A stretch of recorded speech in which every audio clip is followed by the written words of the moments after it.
I didn't actually get up close to this.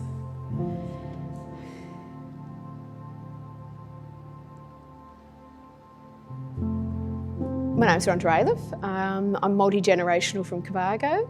I'm working on probably what a lot of people are working on in my area, and that's fire recovery. Even though we're I think it's 29 and counting months past the fire, recovery is a very long process. The Badger Forest Road fire was a small fire that had started a few days earlier over the hills, about 50 kilometres to the west of my town, and without really any warning, we'd had a day's notice that perhaps we might have ember attack come to our town.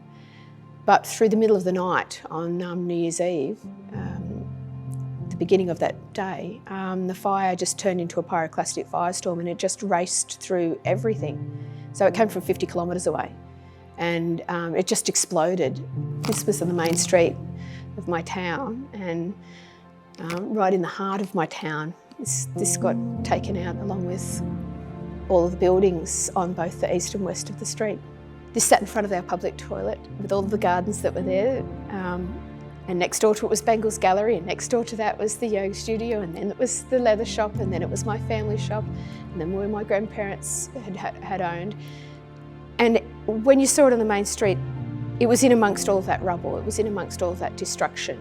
One of the things I think that's really important about a phone box, when you lose a phone box, it's what it represented that was lost immediately in just a handful of hours.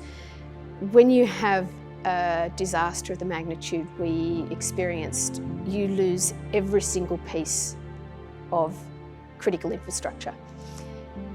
We lost all communications. We lost phone, internet, mobile towers. The only way that we had to communicate was person to person.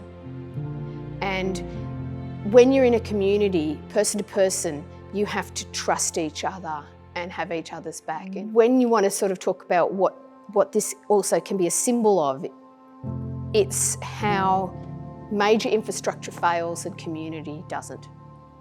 When you live in a small community, you know everyone and everyone knows you. So in the immediate aftermath, people looked after people care. You know, we wanted to know that people were okay. And learning that not everybody was okay was really hard. It was interesting watching how certain people came to the forefront that you wouldn't expect, and they just did what had to be done. And the first things that had to be done was people had to find a place to stay and to eat and to have some clothes, and folk just dug into what they had and shared.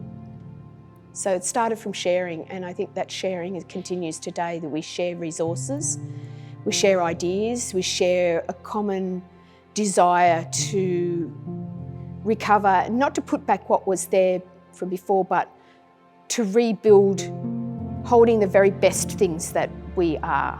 You know, and the very best things that any small place is community. That's the heart of any place.